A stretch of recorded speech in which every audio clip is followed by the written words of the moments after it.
Primera de Tesalonicenses, capítulo 5. Vamos a leer en el versículo 23. Primera de Tesalonicenses 5, 23.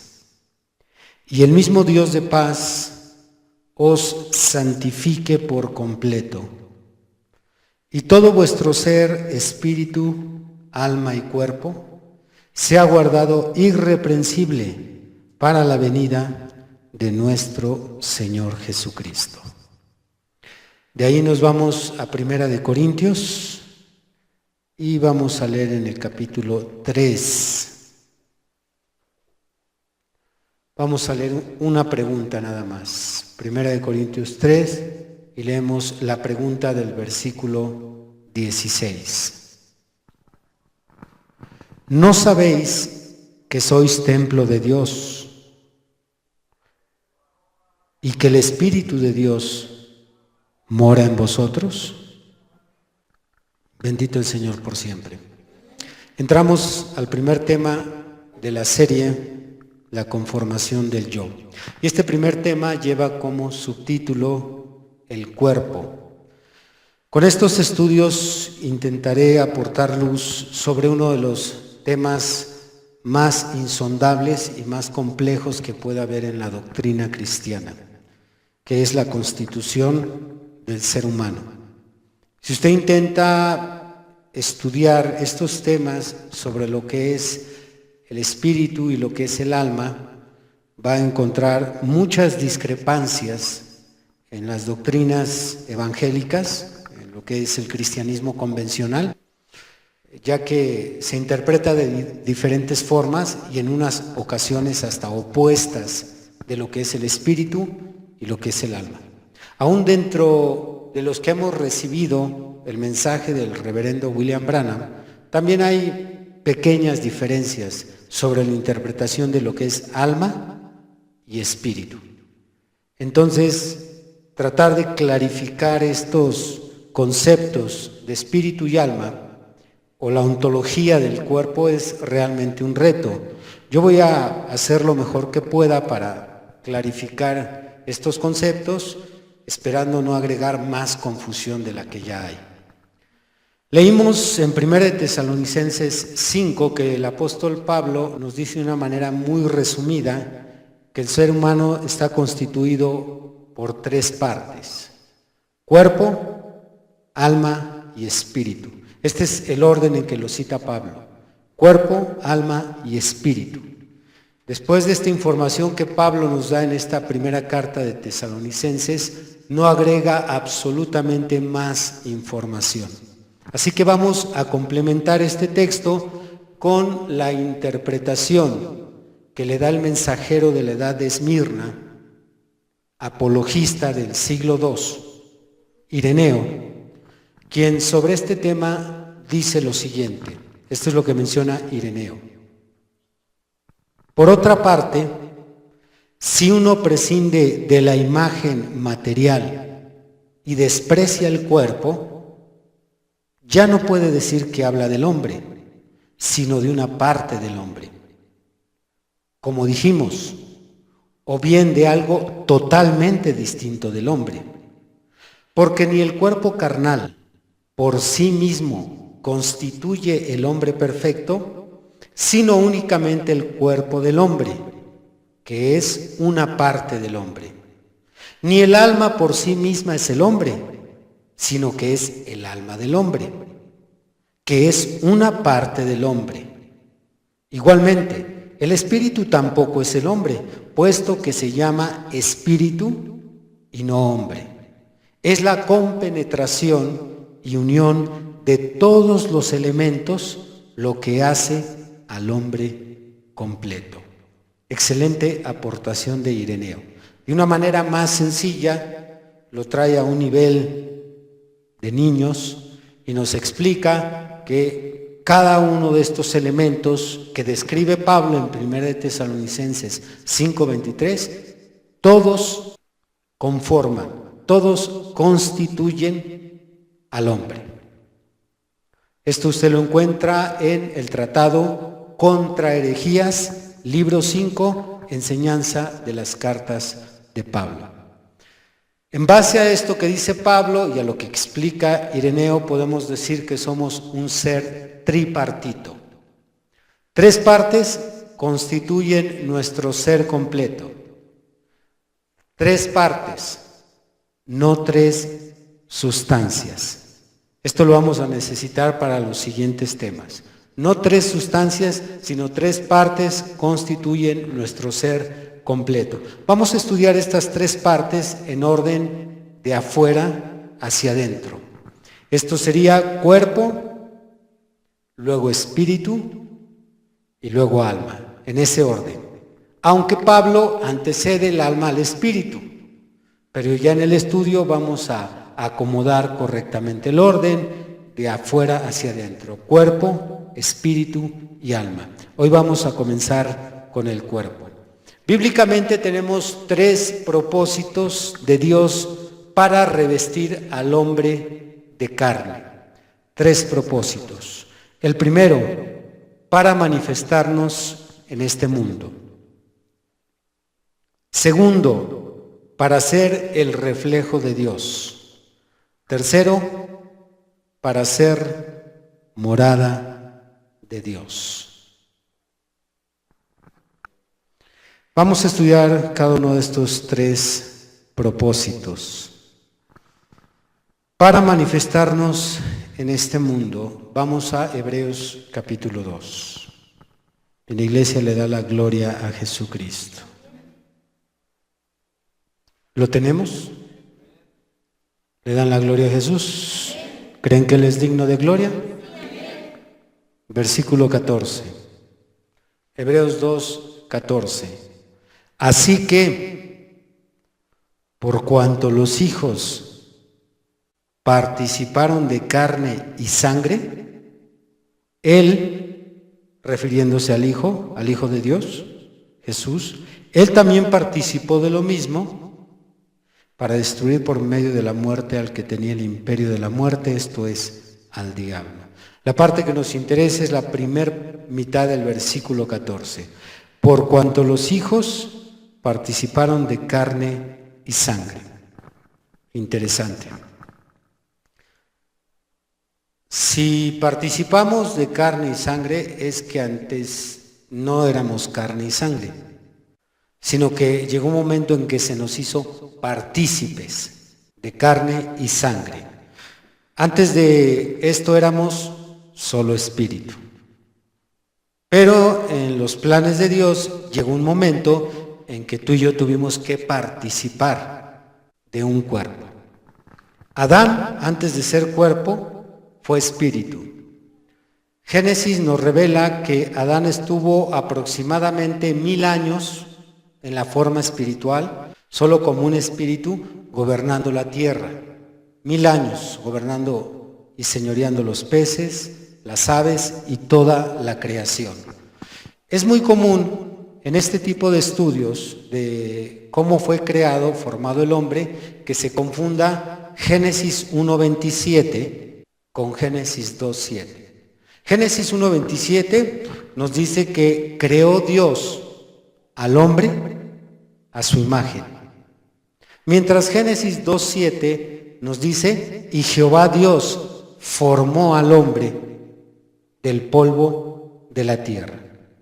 Son 2 cosas diferentes. Nosotros hemos tenido ya estudios con lupa sobre estos temas. Cómo es que el hombre en Génesis 1:27 primero fue creado. ¿Qué palabra encontramos ahí? Palabra hebrea para, que es una creación ex nihilo, es una creación de la nada. Dios de la nada crea el espíritu del hombre, forma a un hombre espiritual, un ser espiritual. Y seguido, muchos al leer Génesis 1:27 dibujan en algunos cuentos para niños que apareció Adán y ponen esta escritura, o en algunas películas colocan esta escritura y aparece Adán, pero Adán fue formado inicialmente como espíritu y estuvo 1000 años en el Edén, aproximadamente 1000 años como espíritu. Fue hasta el capítulo 2, verso 7, cuando ahora aparece no la palabra hebrea vara, sino la palabra yazar, que significa formar. Entonces, Dios le forma al hombre que ya había creado un cuerpo. El hombre ya existía como espíritu, pero después lo formó. La diferencia de los dos versículos radica en estos dos verbos: creó y formó. Entonces Adán no era conocido inicialmente en la creación, sino como un poder que gobernaba la tierra. No estoy diciendo que Adán era un poder impersonal, simplemente que los animales, toda la creación que él gobernaba y dirigía, no lo podían ver, hasta que Dios lo aterriza aquí en la tierra y le forma en Génesis 2:7, entonces aquel ser espiritual viene a tener un cuerpo. Es imposible profundizar en esto, ya hemos tenido diferentes temas en esta línea, pero vamos a tomar solo un pasaje, porque para muchos que van a escuchar este sermón y van a ver este video, va a ser un tanto incongruente. ¿Cómo es que dos veces el hombre fue creado?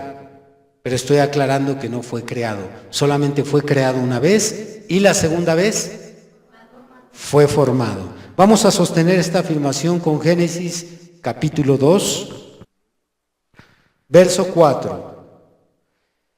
Estos son los orígenes de los cielos y de la tierra cuando fueron creados, el día que Jehová Dios hizo la tierra y los cielos.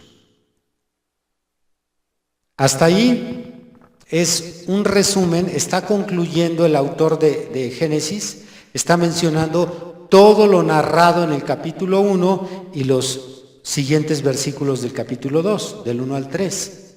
Él ya describe todo lo que Dios hizo y cómo el séptimo día descansa. Entonces ya en el versículo 5 dice: y toda planta del campo antes que fuese en la tierra, y toda hierba del campo antes que naciese. Porque Jehová Dios aún no había hecho llover sobre la tierra, ni había hombre para que labrase la tierra. ¿Existía o no existía Adán? En espíritu. Pero no había un hombre, no había un ser mortal, no había alguien con un cuerpo que labrase la tierra. Hasta el versículo 7. Entendiendo esto, podemos recordar algunas porciones que nos da el mensajero. En el sermón que él predica, donde se recopilan 23 sermones titulados Conducta, Orden y Doctrina, el reverendo Branham dice que cuando una mujer va a dar a luz, el espíritu del cuerpo que se está formando en el vientre de la madre sigue a aquella mujer a donde quiera que ella se mueve. Si ella sale de compras, aquel espíritu está dándole vueltas. Regresa a la casa, cuando ella se baña, ese espíritu la rodea. Incluso nos explica nuestro hermano cómo es que ese espíritu llega a convertir un poco su carácter. Si es una mujer muy agresiva, muy enojona, la torna dulce, amable. Por eso a veces es bueno que se embaracen las mujeres, porque ese espíritu las vuelve tiernas. Ustedes, hermanos, no sé si han notado ese cambio con sus esposas. Si usted dice, no, pues mi esposa es una fiera, usted notará cuando ella está embarazada que se vuelve dulce, amable, porque ese espíritu la va siguiendo, hasta que llega el momento en que se va a aliviar. Ahí en el quirófano, cuando nace el bebé, nace sin espíritu. Y cuando da su primera bocanada de aire, cuando inhala el aire, esa inhalación es cuando entra el espíritu a ese cuerpo. ¿Alaban a Dios? Entonces, en ese momento se manifiesta. Repitan, se manifiesta. Aquel ser espiritual se manifiesta por primera vez en este mundo. Ya existía como espíritu, pero no se había manifestado. Adán no se había manifestado, solo existía, pero no se había manifestado. Si primero éramos espíritu, ¿cómo manifestar lo espiritual ante lo material? El mundo material, la creación, todo lo que podemos ver fue hecho dentro de 3 dimensiones: materia, luz y tiempo. Materia, luz y tiempo es lo que conforma toda la creación. Por lo tanto, el mundo espiritual no puede manifestarse en estas 3 dimensiones porque es espiritual, obviamente. Lo que es el espíritu del hombre, el espíritu de los ángeles y el espíritu de los demonios no pueden interactuar en estas 3 dimensiones. Para que el hombre pudiera interactuar, primero necesitaba manifestarse en estas 3 dimensiones. Y para que se pueda manifestar el hombre en estas 3 dimensiones, Dios le tenía que formar un cuerpo que tuviera parte de estas 3 dimensiones. Y nuestros cuerpos tienen materia, tienen luz y están sujetos al tiempo. Para que de esta forma nuestros cuerpos puedan interactuar, están compuestos de las 3 dimensiones. Si hablamos de la luz, nuestros cuerpos, sabemos científicamente que nuestros cuerpos emiten luz. Una evidencia de esto lo prueban las radiografías. Cuando se saca una radiografía, los rayos X, como el aparato, no es lo que produce la luz en lo que sale en la radiografía. La parte que sale luminosa, esa parte de luz la produce el mismo cuerpo. No lo producen los rayos X y tampoco lo produce la máquina, sino nuestros cuerpos emiten luz porque fueron hechos de luz. Tocante a la materia, sabemos, hemos leído en diferentes mensajes y también la ciencia lo confirma, cómo nuestros cuerpos tienen muchos de los elementos de la tabla periódica. Nuestros cuerpos tienen potasio, zinc, calcio, magnesio, manganeso. Hay muchos elementos de la tabla periódica que Dios tomó de la tierra para hacer nuestros cuerpos. Y por último, sabemos que también estamos sujetos al tiempo. Nuestros cuerpos, igual que cualquier parte de la creación, se va desgastando con el tiempo.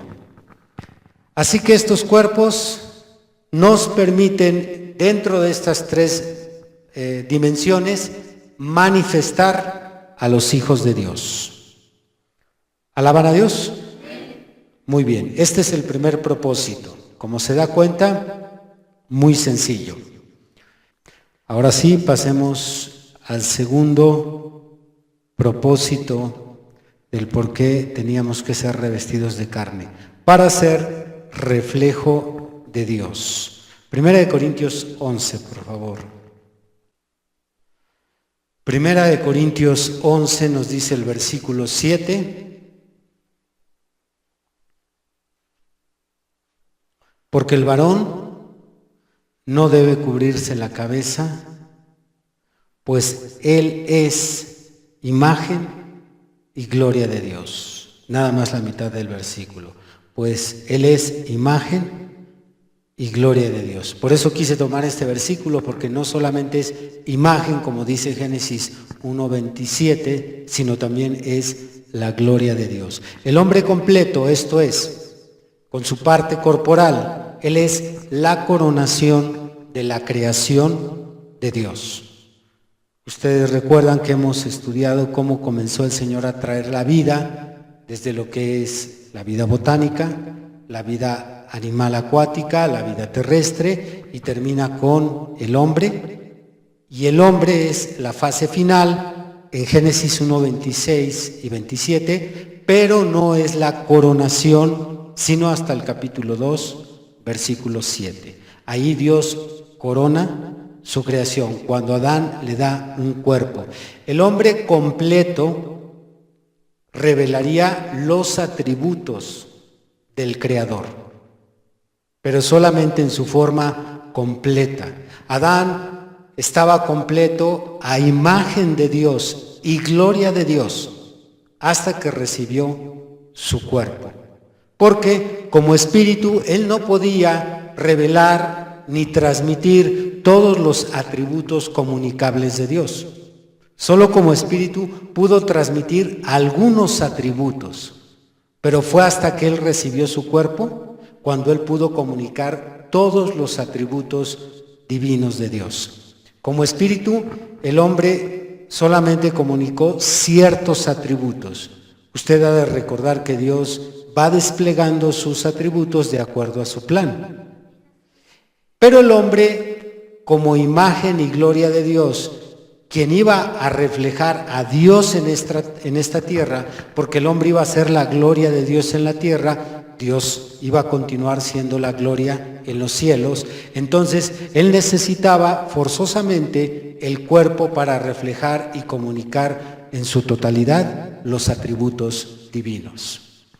Por eso es que podemos ver en la Biblia que en las diferentes teofanías donde Dios se revela, siempre se revela en forma de un cuerpo humano. Ustedes han de recordar en Génesis capítulo 18, Dios se revela en el cuerpo de un hombre, probablemente anciano, no se nos dan los detalles, cuando llega a visitar a Abraham, ahí en el encinar de Mamre. Ustedes han de recordar en Génesis 14, Melquisedec. Todas las teofanías donde aparece Dios, se revela Dios como un hombre, demostrando Dios que el hombre era la coronación de su creación, quien iba a reflejar sus atributos comunicativos. ¿Alaban al Señor? Es por eso que la revelación final de Dios para la humanidad, repitan la revelación final,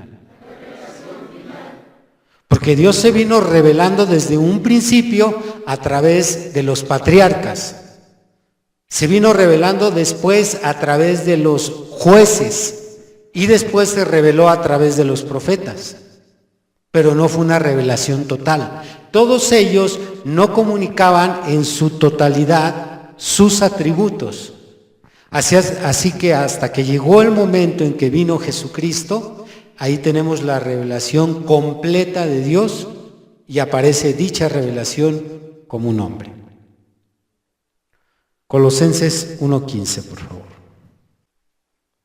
Refiriéndose a Jesucristo, este versículo 15 dice: Él es la imagen del Dios invisible, el primogénito de toda creación. ¿Alaban a Cristo? Pero no era solamente el plan de Dios que Jesucristo revelara a Dios a través de esa imagen, sino que el plan de Dios es que cada uno de nosotros fuéramos imagen de Él y su gloria. Aquí entraría perfectamente las tres etapas de la gracia, porque nosotros estamos completos en nuestra constitución, lo que conforma nuestro ser completo. Tenemos espíritu, tenemos alma y cuerpo, pero estamos en una condición caída, por lo tanto no podemos revelar, manifestar sus atributos y ser su imagen y su gloria, porque estamos en una condición caída. Pero a través de esas tres etapas de la gracia, llegando a esa tercera etapa, entonces ahora sí podemos ser la imagen y la gloria de Dios. Y por esta razón, Dios nos revistió de carne. ¿Alaban a Cristo? Muy sencillo. Pasamos al tercer propósito, y es para ser morada de Dios. Ahora, por favor, 1 Corintios, capítulo 3. Mi alma te alaba, Señor Jesús. Vamos a leer el versículo que leímos inicialmente, la pregunta. ¿Sí? ¿Cuál es la pregunta inicial? Es: ¿no sabéis que sois templo de Dios y que el Espíritu de Dios mora en vosotros? Así como un hombre construye una casa para habitarla, así Dios construyó al hombre para habitarlo. Ese es el tercer propósito. Ya vimos que Dios quería manifestar a sus hijos en carne, pero también quería que esa carne fuera su imagen y al mismo tiempo esa carne, ese cuerpo debería ser templo de Dios. Todos los templos que se han construido en la historia del judaísmo y en la historia del cristianismo, cada uno de estos templos son figura y sombra de nuestros cuerpos. Estos son los templos de Dios. Repitan, soy templo de Dios. Ponga su mano aquí, soy templo de Dios. Y Dios cela mucho. Dios cela mucho ese templo. De tal forma que ahí en el siguiente versículo hay una seria advertencia para quien destruya este cuerpo. Muchas personas que dicen es mi vida, yo hago lo que quiera, su vida sí, la de adentro, pero lo de afuera Dios lo creó para ser templo del Espíritu Santo. Así que el templo de Salomón solo era una figura, que es uno de los más sublimes que se han construido. Otros templos, pensemos aún en templos católicos, donde se les invierten miles de pesos, miles de dólares, todos ellos son figura del verdadero templo. Pensemos en este templo pequeño de nuestro recinto donde nos reunimos. ¿Ustedes creen que Dios habite aquí entre nosotros? ¿Cuántos creen por fe que Dios habita aquí entre nosotros? Muy bien. Yo no creo que Dios habite aquí. Bueno, voy a dejar que la Biblia se lo diga, para que usted no se enoje conmigo. Hechos 7. ¿Cómo me gusta tender trampas? Hechos capítulo 7. ¿Lo tenemos? Hechos 7, versículo 47. Mas Salomón le edificó casa. Si bien el Altísimo no habita en templos hechos de mano. ¿Sí lo dice la Biblia? ¿Sí contradijeron la Biblia?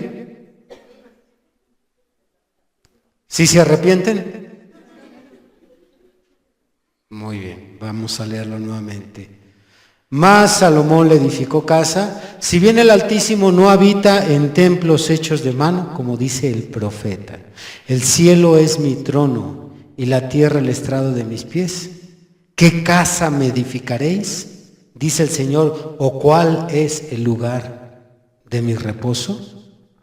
Así es que el Señor no habitó en el templo de Salomón, no habita aquí, no habita en ningún templo.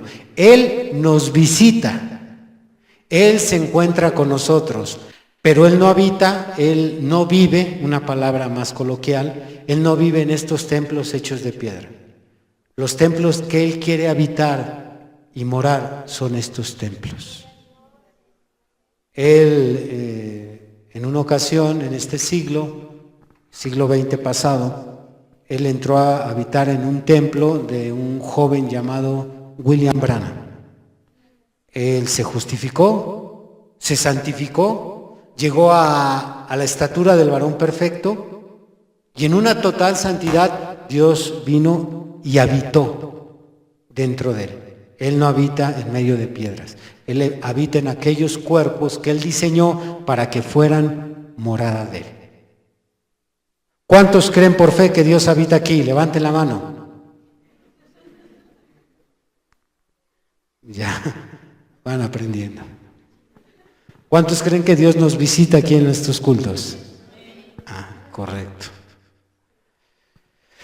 Bien, por lo menos hace rato había aproximadamente unos 60 mentirosos, ahorita ya no hay mentirosos. Ya están hablando de acuerdo a la palabra. Dios no puede habitar en nuestro espíritu Dios no puede habitar en nuestro espíritu porque nuestro espíritu no es un recinto. El cuerpo es un recinto que en la Biblia es llamado de 5 formas, pero las 5 formas aluden exactamente a lo mismo. Estos cuerpos, estos recintos son llamados edificio, casa, tabernáculo, templo y morada.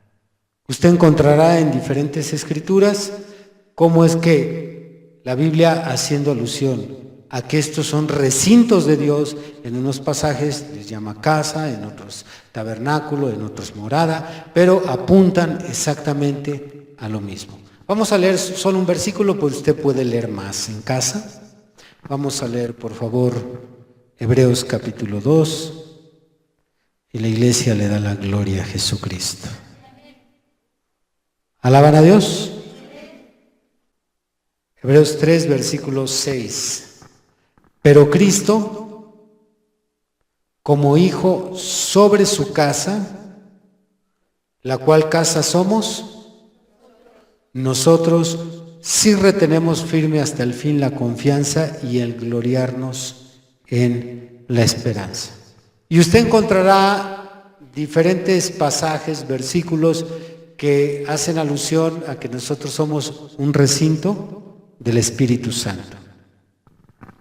Al final de esta serie, ya en el último tema, porque el que sigue es el espíritu y luego el alma, ya en el cuarto estudio vamos a conectar las 3 partes de nuestro ser. Vamos a hacer una conexión del cuerpo al espíritu y del espíritu al alma, el cual es una parte, mas no una sustancia. Pónganse de pie, hermanos.